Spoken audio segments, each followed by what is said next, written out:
Assalamualaikum warahmatullahi wabarakatuh. Alhamdulillahi rabbil alamin.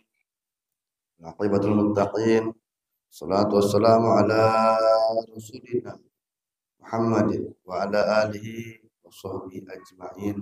Amma ba'du. Alhamdulillahi rabbil alamin. Di malam ke-28 ini kita bisa melanjutkan kembali pengajian Ramadan. Harapan mudah-mudahan kita diampuni dosa Allah Subhanahu wa taala dan menebatkan fadilah malam kemuliaan yaitu malam Lailatul Qadar pada tahun ini dan tiap-tiap tahun. Amin ya Allah ya rabbal alamin.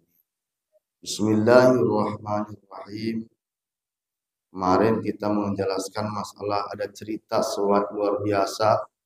Kafir Majusi meriwayatkan ada anaknya yang makan di pasar. Setelah itu dilarang, dimarahi oleh orang tuanya. Karena kenapa?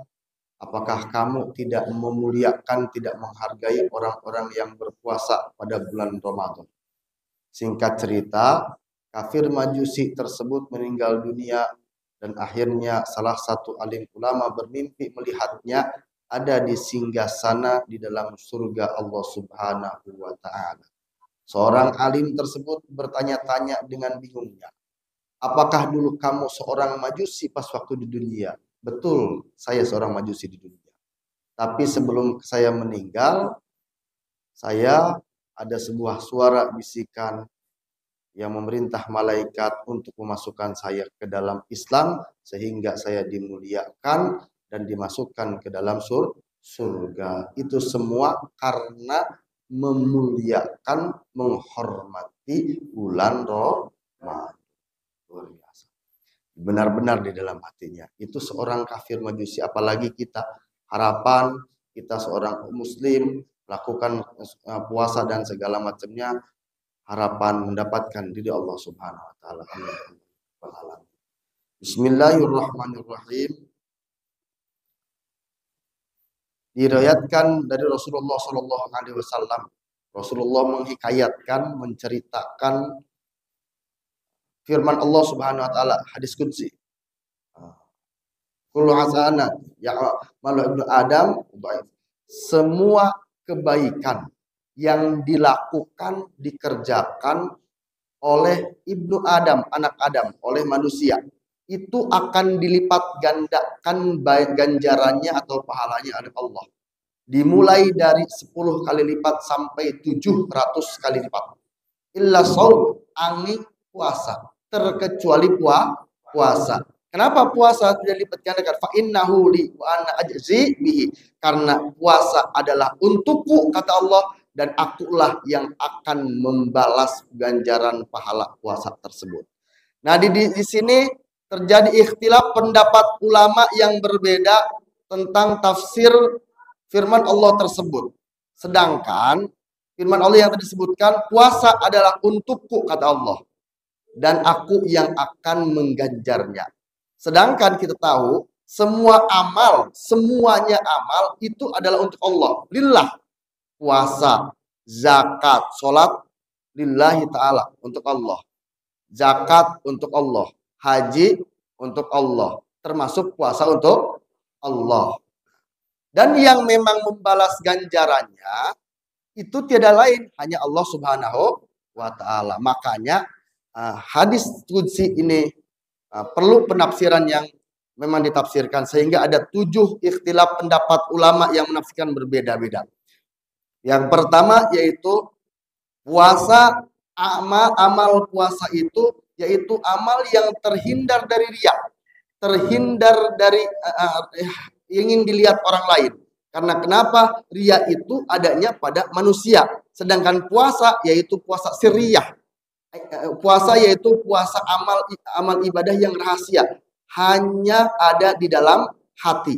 Niatnya pun hanya ada di dalam hati. Berarti karena amal, semua amal itu butuh gerakan tubuh, butuh gerakan anggota badan. Puas, sholat butuh gerakan tubuh, haji butuh gerakan tubuh, zakat butuh gerakan tubuh. Hanya puasa yang tidak membutuhkan gerakan tubuh, yang benar-benar memang rahasia, dan syaratnya pun niat pun itu haji dalam hati dan samar dari manusia. Pertama. Pendapat kedua mengatakan puasa untukku dan aku yang akan mengganjarnya, yaitu mikdar sawab, ukuran ganjaran pahala. Tidak ada yang mengetahui lipat gandaan pahalanya, hanya Allah Subhanahu wa ta'ala. Sedangkan ibadah-ibadah yang lain ada beberapa manusia yang tahu atas lipat gandaan. Jadi saking pahala besar, sangat besar puasa itu luar biasa. Ketiga, yaitu makna hadis yang kunci tadi sebutkan, puasa adalah ibadah yang lebih paling dicintai oleh Allah Subhanahu wa ta'ala. Makna yang keempat, idhofat,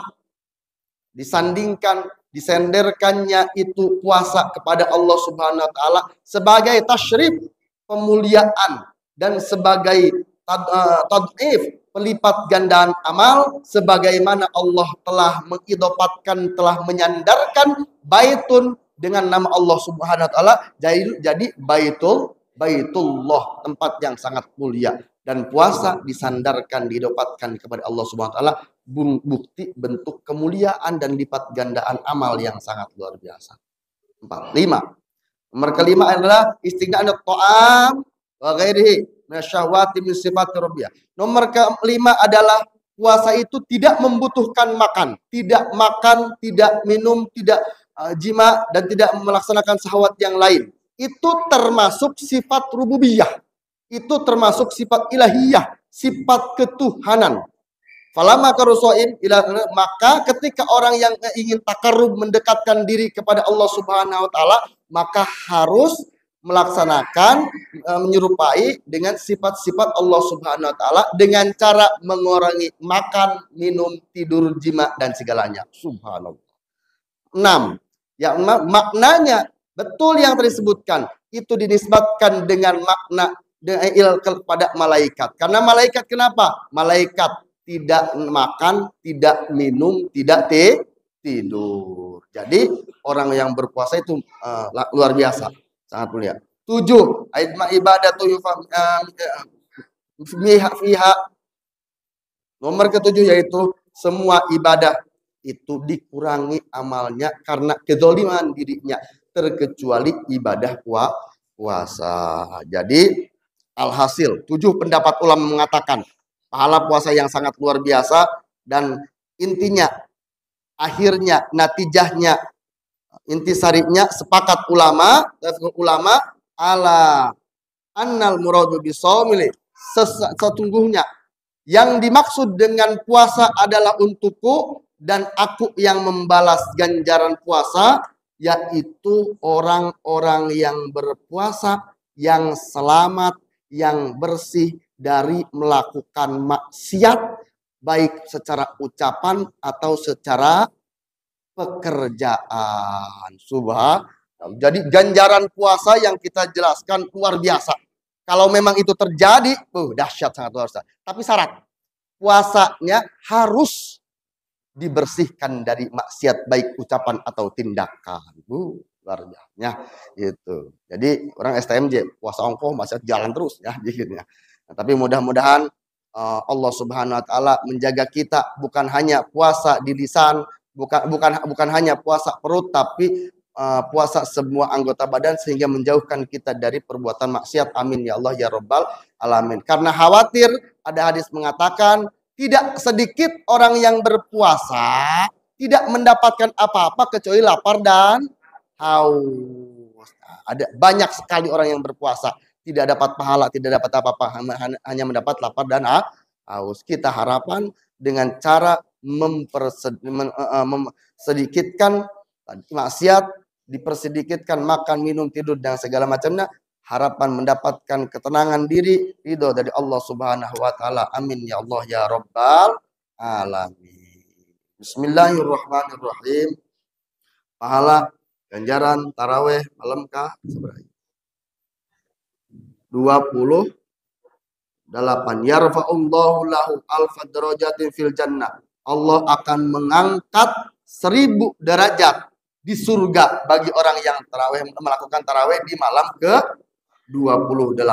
Amin ya Allah ya rabbal alamin. Syarat legitkeun maksiatna. Bismillahirrahmanirrahim.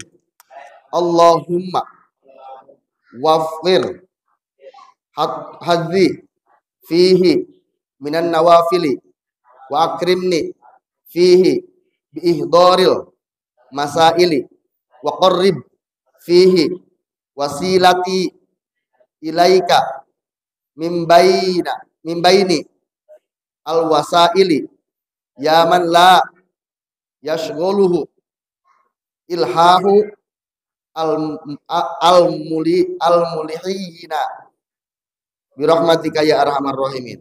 Salatul qiyami jami'atan ashabakumullah.